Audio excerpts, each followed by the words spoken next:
It's maybe the most famous shipwreck in history, and for over 100 years, people have asked the same question. With all our technology, why haven't we ever raised the Titanic? Well, today, we're going to get to the bottom of it.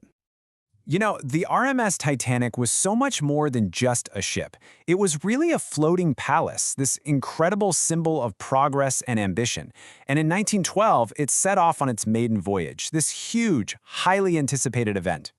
But of course, that triumphant story, it ended in just absolute tragedy. And now, for more than a century, its ghost has been sitting on the cold, dark, silent floor of the North Atlantic. So you have to wonder, right? We've got deep-sea robots, we have these massive salvage ships. Why is it still down there? Let's break down the real reasons the Titanic remains completely untouched. Okay, so the very first piece of the puzzle isn't really about the ship at all. It's about where it is. I mean, the sheer hostility of the deep ocean is probably the biggest challenge of them all. Just think about this for a second. The Titanic is lying at a depth of 3,800 meters. That's almost 4 kilometers, or 2.5 miles straight down.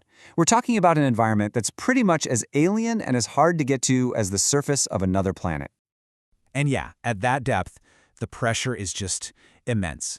It's a force that would literally crush most submarines like an empty soda can. It's an unbelievably dangerous and difficult place to try and pull off any kind of complex operation.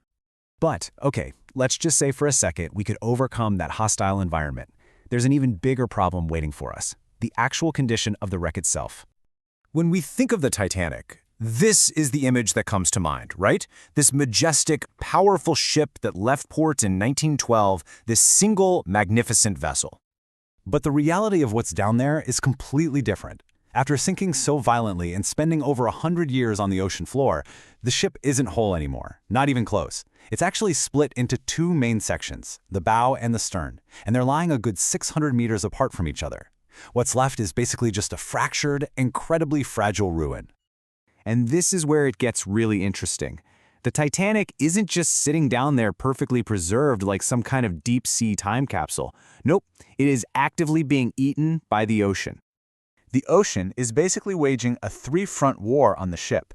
You've got the constant saltwater corrosion, which is just relentlessly eating away at all that steel. Then you have the extreme pressure, which is always warping and weakening the structure. And then there's the most amazing part: metal-eating bacteria. Seriously, there's a microbe, and they actually named it Halomonas titanicae. How perfect is that? And it's literally feasting on the ship's iron. It creates these fragile, icicle-looking things all over the wreck called rusticles. They might look solid, but if you were to touch one, poof, it would just disintegrate into a cloud of dust. So here's the bottom line. The ship is just too fragile to move, period. The very act of trying to lift it, of attaching cables, would put so much stress on that decaying hull that the whole thing would just collapse into a pile of debris. All right, now let's imagine for a minute that we could magically solve all those physics and biology problems.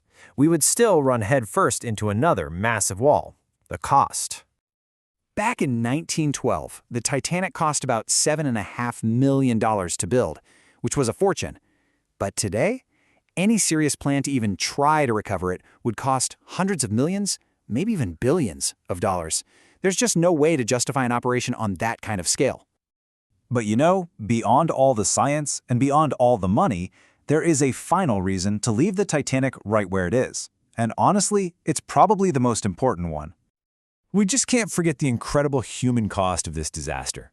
Over 1,500 people, passengers and crew from every walk of life, they lost their lives when that ship went down in the freezing water. Because of that staggering loss of life, the site is and should be considered a final resting place. For the families of those who were lost, and really for all of us, it's a sacred gravesite that deserves our respect.